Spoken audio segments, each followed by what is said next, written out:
बातमी राजकीय वर्तुळातलीच आहे। अर्थमंत्री पदासंदर्भात मुख्यमंत्री निर्णय घेतील असं अर्थमंत्री पदावर जयंत पाटील वक्तव्य करतायत। असं आहे की मी कशाचाच विचार केलेला नाही। तुम्ही माझ्यापेक्षा इतका पुढे का विचार करताय?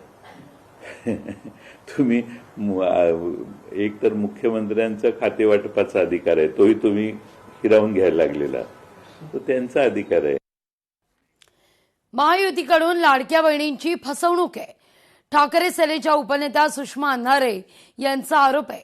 पगारी मतदारांची महायुतीला आता गरज नाही असं त्या म्हणतायत। आता खूप मोठा भुर्दंड महाराष्ट्राच्या जनतेला भरावा लागत आहे आणि आता पगारी मतदारांची गरज तेवढी उरली नाही। जे 1500 रुपये दरमहा देऊन काय केलं सरकारने, तर पगारी मतदार आपल्या बाजूने वळवण्याचा प्रयत्न केला आणि या पगारी मतदारांची गरज उरली नाही म्हटल्यावर या सगळ्यांना मग हळूहळू वेगवेगळे निकष दाखवत कपात केली गेली। राज्यातील शेतकऱ्यांतर्फे फडणवीसांचा सत्कार आहे।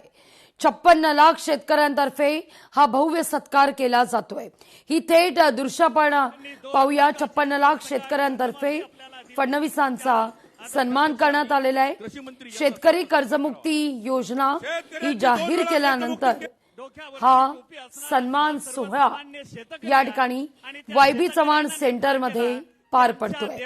थोड्याच वेळात या ठिकाणी मुख्यमंत्री देखील संबोधित करतील। भारतीय जनता पार्टी किसान मोर्चा आणि महाराष्ट्रातल्या तमाम शेतकऱ्यांच्या वतीनं भाजप मुंबई अध्यक्ष अमित साटम जुहू चौपाटीवर जाणार आहेत। लोकशाही मराठीनं खरं तर बातमी लावून धरल्यानंतर गेले अनेक दिवस या सगळ्या मुद्द्यावर अमित साटम यांची लोकशाही मराठी प्रतिक्रिया घेण्याचा प्रयत्न करत होती, पण आता स्वतः अमित साटम जुहू किनारा गाठणार आहेत आणि जुहू चौपाटीची पाहणी करतील। मुंबई महापालिकेच्या अधिकाऱ्यांसोबत ही पाहणी संध्याकाळी 4:30 वाजता केली जाईल।